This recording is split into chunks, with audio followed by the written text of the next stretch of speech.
When I was a kid, I grew up in a very small town in the 80s and 90s, and my parents often left my little sister and I home alone for a few hours at a time to run errands. My mum had two brothers. We lived in the same town as one of her brothers and his family. Being a close-knit family, my cousins and I were always over at each other's houses. The adults would leave us alone a lot back then. It was standard to tell kids, don't open the door for anybody, and don't use the stove. We never thought anything about it. After my parents divorced, it happened more often as both parents worked different shifts at their jobs. My sister and I lived in town. My cousins and my grandmother lived outside of town with only a few neighbours nearby. So my sister and I got the best of both worlds, city kids and country kids. Because we lived in such a small community, everyone knew everyone else, and I think we all felt perfectly safe that nothing bad would ever happen, and if it did, our neighbours would help us. Around the time I was 8 or 9 years old, I began to get strange phone calls. It'd be a man's voice on the phone. These calls would almost always come when I was home alone. This person would tell me they could see me, that they knew I was alone, and that they were coming to get me. When I get these calls, I'd usually just hang out without saying anything.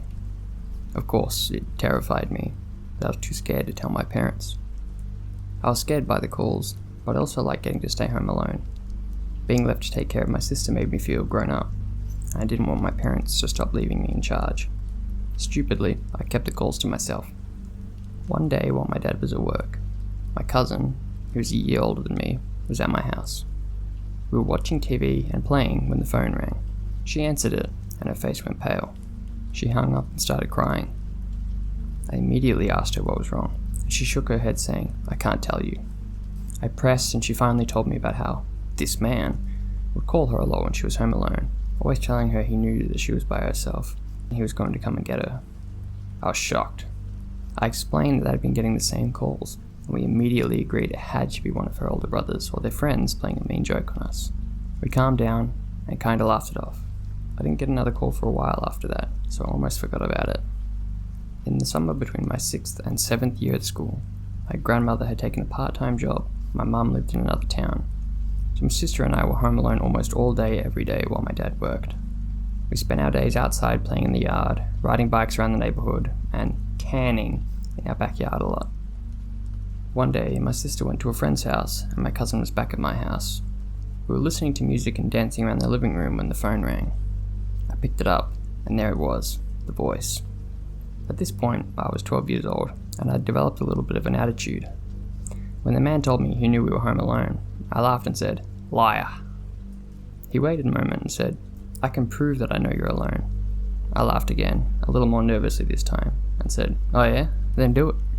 His response was, "I love that little yellow tank top you're wearing today." But this time, my cousin had turned off the music and was watching me, so she saw when the colour drained out of my face. I was freaking out. I had just gotten a new outfit which I was wearing, a yellow tank top and jean shorts, with matching yellow and pink patches. I yelled, "Leave us alone," and slammed the phone down, my heart racing. I started crying and told my cousin it was him. He knows we're here by ourselves. I ran over to shut the living room curtains and my cousin said, "I think we should call somebody." I agreed, but instead of calling the police, she picked up the phone and tried to call her mum at work. We got no answer. I called my dad's work and left a message with the gate guard to have him call me. As we were debating what to do next, I heard gravel in our driveway crunch under the wheels of a vehicle. I ran to the window and peeked outside to see a small red car sitting in the driveway. I didn't recognize the car, and I didn't recognize the man and woman inside it. In our tiny little town, even if I don't know someone's name, I'd surely know their face, but I didn't know either one of them. I froze with fear as I watched them talking to each other, and my cousin ran to lock the back door. We had no weapons and no real way to try and defend ourselves other than my softball bat, which was outside in the carport. As my cousin came back into the room, she hissed, "We have to hide." My cousin hid in a small space between a tall bookshelf and the wall, and I threw myself behind our recliner, which faced the window. I watched in horror as the woman walked up to the front door. Instead of knocking, she tried the knob. I tried to quiet my breathing, convinced she might be able to hear me, and watched her shadow through the curtains as she walked around to our carport. Sure enough, I heard the doorknob jiggle. There was a pause, and then the door shook as if someone was trying to force it open. I covered my mouth and forced myself not to scream. After what felt like an eternity, the sound stopped and everything went quiet. I was too afraid to move, so I just waited. I have no idea how much time passed, but eventually we heard the car backing out of the driveway. Once I got the courage, I ran to peek out the window again to make sure they really had left. I saw no trace of the red car, but I was still racked with fear. I told my cousin she could come out, and we hugged each other in relief. Even though we were scared to go outside, we decided to get on our bikes and ride to the office my aunt worked in. Once we were there, we told her everything, the phone calls and how long they'd been happening, the red car, and the description of both people inside. She immediately called the police, and we had to give our statements about it all. When my dad got home from work, he asked me why I'd called the gate guard, and my aunt filled him in on everything. From that moment on, we weren't allowed to stay home by ourselves again until I was probably 16. We never heard anything else on the case, and we also never got any more phone calls again. It's been years and I still think about the situation often. We never found out who made those calls, or who those people in the red car were. The phone calls could have just been some mean prank, and those people could have just been simply trying to rob the house or something, but the coincidence that day was crazy. I have no idea if the man kept watching us as we grew up, but the whole thing definitely made me paranoid about a lot of things, and I always make sure to keep a weapon near me at all times when I'm home alone. Now, as a single mom, I'm forced to leave my kids home alone occasionally, and I am overly protective with them, giving tons of instructions and rules about what they can and can't do. They may roll their eyes at me, but I know the dangers of the world, and I'd rather be safe than sorry. So, to the man and the couple in the red car, let's not ever, ever meet.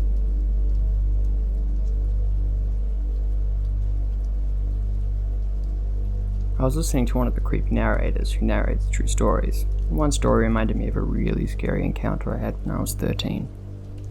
My parents divorced when I was in the 8th grade, and after my dad moved out, my mum was very single and ready to mingle, so she often left me home alone. I would usually have someone stay the night on nights I knew my mum wasn't coming home, so I wasn't totally alone. So one night, my friend, who I'll call Jessie for the story, stayed the night, and for some reason we had the best internet connection in the garage. So, we were there just messing around on MySpace and such, when we were hearing what sounded like two people talking. Jessie and I stopped talking. We were trying to hear what the people were saying. We got up and stood by the garage door, but we still couldn't make it out, so we went inside and looked through the peephole in my front door.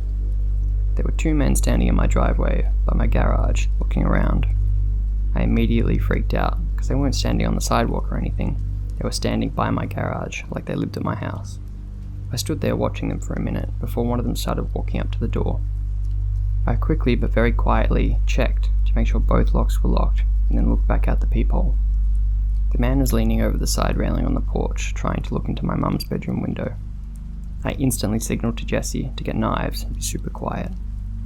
I looked back outside, and the two men were back by the garage door, talking. Jessie asked what had happened, and I just told her to go make sure the doors were locked while I kept watch. She came back quickly, and we switched. She kept watch while I looked for the house phone. This was before it was the norm for young teens to have cell phones. Suddenly, she says, "They're leaving." My heart sank, because something in my gut just told me they weren't. Without even thinking, I asked her, "Did you lock the side door in the garage?" And she said she didn't. I took off through the kitchen into the garage just as I heard the side gate open. I made it to the door and locked the deadbolt before I could get to the doorknob lock, and as soon as I flipped the lock, the doorknob twisted. I thought I was going to puke. I grabbed the handle and locked it before running back inside and locking the garage door. I ran to the back door, and at that point just started yelling, "Lock the windows!" My back door had these sheer curtains over it, where you were still able to see inside and outside, and, before I was able to make it to lock the door, I saw someone walk up the back porch. I jumped behind the couch and watched as he tried to open the back door, before the second guy followed. Jessie came walking into the living room, and I just grabbed her and pulled her down behind the couch with me. We both sat there in silence, terrified, watching these two guys try to figure out how to get in. I started to cry, and Jessie was just sitting there shaking. After what seemed like forever, they walked off the back porch and into the backyard. We heard them banging around before we saw them walk back by the porch and out the side gate. I ran to the front and looked through the peephole again, and saw them walk across the street and get into a car. I told Jessie they were gone. We both burst into tears and just started hugging each other. I called her aunt. She came and picked us both up and took us to her house where we stayed the night. We never told anyone, because we thought we'd be in trouble for some reason, but after that, I didn't stay home alone for years, and even at 25, I still get scared when it's my daughter and I home alone while my husband is at work, or on the rare occasion where he goes out with friends. We're lucky it didn't end worse than it did, but I'm still scared from it 12 years later. So, men who tried to break into my house, and who knows what else. Let's not meet.